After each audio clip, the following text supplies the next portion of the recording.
Livro de Juízes, capítulos 13 e 14. Mais uma vez, os israelitas fizeram o que era mal aos olhos do Senhor.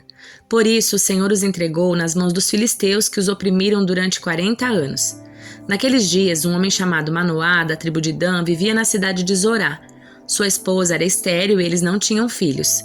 O anjo do Senhor apareceu à esposa de Manoá e disse: Embora você não tenha conseguido ter filhos até agora, ficará grávida e dará à luz um filho.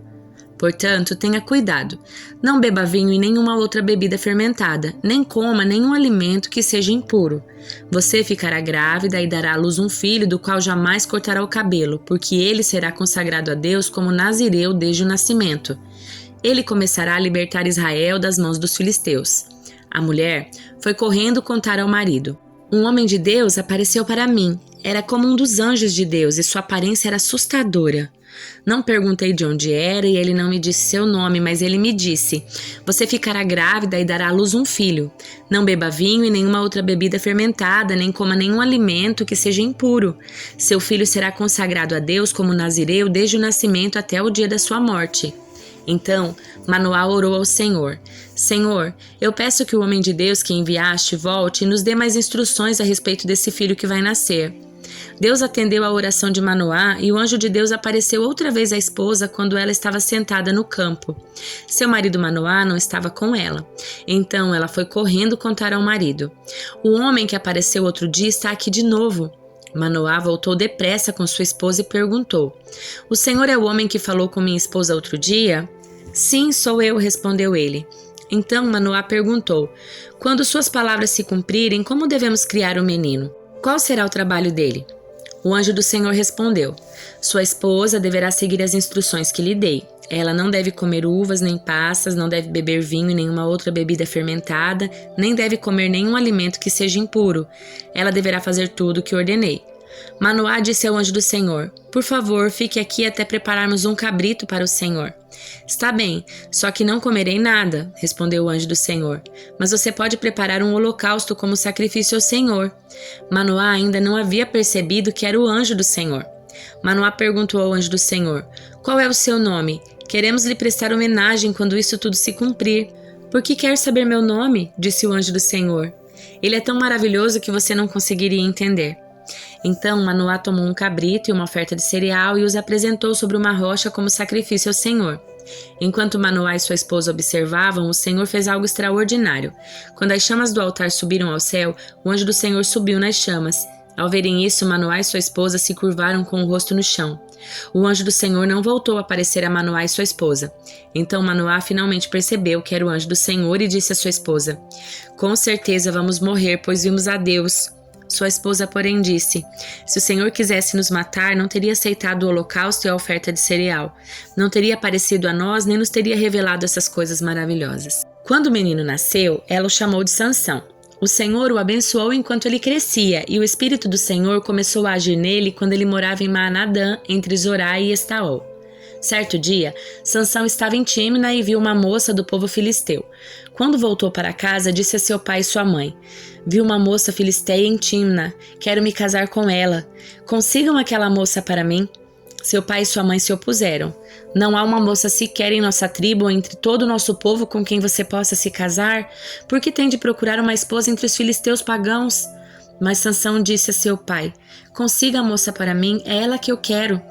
Seus pais não sabiam que o Senhor estava agindo no meio disso tudo para criar uma oportunidade de agir contra os filisteus que na época dominavam Israel. Quando Sansão e seus pais estavam descendo a Tímna, de repente um jovem leão atacou Sansão perto dos vinhedos de Tímna.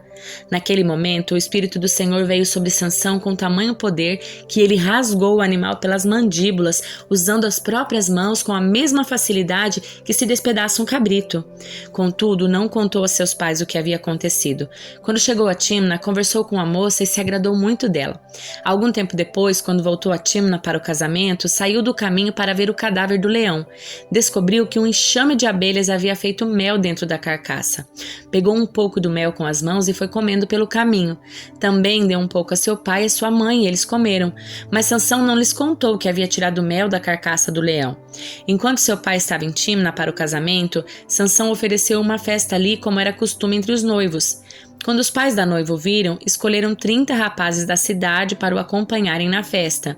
Sansão lhes disse: vou lhes propor um enigma. Se conseguirem decifrá-lo durante estes 7 dias de celebração, darei a vocês 30 camisas de linho fino e 30 conjuntos de roupas.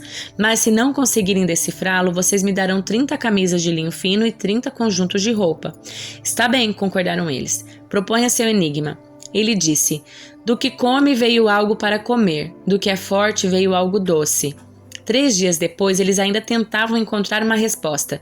No 4º dia, disseram à esposa de Sansão: convença seu marido a explicar o enigma. Caso contrário, queimaremos vivos, você e sua família.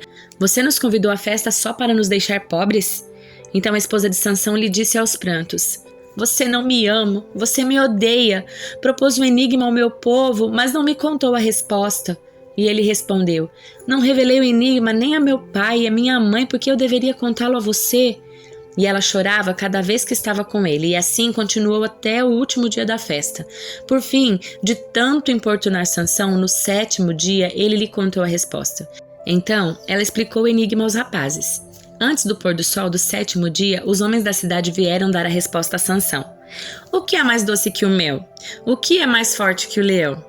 Sansão respondeu: se vocês não tivessem arado com minha novilha, não teriam resolvido meu enigma. Então o Espírito do Senhor veio com poder sobre Sansão. Ele desceu à cidade de Ascalon, matou 30 homens, tomou seus pertences e deu as roupas deles aos homens que haviam resolvido o enigma. Contudo, ficou furioso com o que tinha acontecido e voltou a morar na casa dos seus pais. A noiva de Sansão foi dada como esposa ao rapaz que o havia acompanhado na cerimônia. Salmo de número 57. Tem misericórdia de mim, ó Deus, tem misericórdia. Em ti me refugio, à sombra das tuas asas me esconderei até que passe o perigo. Clamo ao Deus Altíssimo, ao Deus que cumpre seus propósitos para mim. Dos céus ele enviará socorro para me salvar e envergonhará os que me perseguem.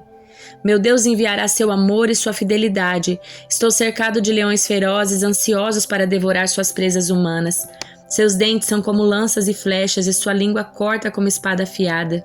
Sei exaltado a Deus acima dos mais altos céus, que a tua glória brilhe sobre toda a terra. Meus inimigos me prepararam uma armadilha, estou exausto de tanta angústia. Abriram uma cova profunda em meu caminho, mas eles próprios cairão nela. Meu coração está firme em ti, ó Deus, meu coração está firme, por isso canto louvores a ti. Desperte, minha alma, despertem lira e harpa. Quero acordar ao amanhecer com a minha canção. Eu te darei graça, Senhor, no meio dos povos. Cantarei louvores a ti entre as nações, pois o teu amor se eleva até os céus. Na tua fidelidade alcança as nuvens. Sê exaltado, ó Deus, acima dos mais altos céus. Que a tua glória brilhe sobre toda a terra. Livro de Atos, capítulo 24. 5 dias depois, o sumo sacerdote Ananias chegou com alguns dos líderes do povo e um advogado chamado Tértulo para exporem ao governador sua causa contra Paulo. Quando Paulo foi chamado, Tértulo apresentou as acusações. Excelentíssimo Félix, o Senhor tem proporcionado a nós, judeus, um longo período de paz e com perspicácia tem realizado reformas que muitos nos beneficiaram. Por todas essas coisas, nós lhe somos extremamente gratos. Contudo, não desejo tomar seu tempo, por isso peço sua atenção apenas por um momento. Constatamos que este homem é um perturbador que vive causando tumultos entre os judeus de todo o mundo. É o principal líder da seita conhecida como os Nazarenos. Quando o prendemos, estava tentando profanar o templo. Nós queríamos julgá-lo de acordo com nossa lei, mas Lísias, o comandante do regimento, usou de força e o tirou das nossas mãos e ordenou a nós, os acusadores, que nos apresentássemos perante o Senhor. Nossas acusações poderão ser confirmadas quando o Senhor interrogar Paulo pessoalmente. Os outros judeus concordaram e declararam ser verdadeiro o que Tértulo tinha dito. Quando Paulo recebeu um sinal do governador para falar, disse: sei que o Senhor tem julgado questões dos judeus há muitos anos e, portanto, apresento-lhe minha defesa de bom grado. O Senhor poderá verificar com facilidade que cheguei a Jerusalém não mais que 12 dias atrás para adorar no templo. Meus acusadores não me encontraram discutindo com ninguém no templo, nem causando tumulto em nenhuma sinagoga, nem nas ruas da cidade. Eles não podem provar as acusações que fazem contra mim. Reconheço, porém, que sou seguidor do caminho, que eles chamam da seita. Adoro o Deus dos nossos antepassados e creio firmemente na lei judaica e em tudo que está escrito nos profetas. Tenho em Deus a mesma esperança destes homens, de que ele ressuscitará tanto justos como injustos. Por isso, procuro sempre manter a consciência limpa diante de Deus e dos homens. Depois de estar ausente por vários anos, voltei a Jerusalém com dinheiro para ajudar meu povo e apresentar ofertas. Meus acusadores me viram no templo depois que completei minha cerimônia de purificação. Não havia multidão nenhuma ao meu redor e nenhum tumulto. Só estavam ali alguns judeus da Ásia e são eles que deveriam estar aqui diante do Senhor para me acusar se tem algo contra mim. Pergunte a esses homens que aqui estão de que crimes o conselho dos líderes do povo me considerou culpado, exceto pela ocasião em que gritei: estou sendo julgado diante dos senhores porque creio na ressurreição dos mortos. Nesse momento, Félix, que tinha bastante conhecimento sobre o caminho, interrompeu a audiência e disse: esperem até Lísias, o comandante do regimento, chegar, então decidirei o caso de vocês. Ordenou que um oficial mantivesse Paulo sob custódia, mas lhe deu certa liberdade e permitiu que seus amigos o visitassem e providenciassem aquilo de que ele precisava. Alguns dias depois, Félix voltou com sua esposa, Drúzila, que era judia. Mandou chamar Paulo e os dois ouviram enquanto ele lhes falava a respeito da fé em Cristo Jesus. Quando Paulo passou a falar da justiça divina, do domínio próprio, do dia do juízo que estava por vir, Félix teve medo e disse: pode ir por enquanto.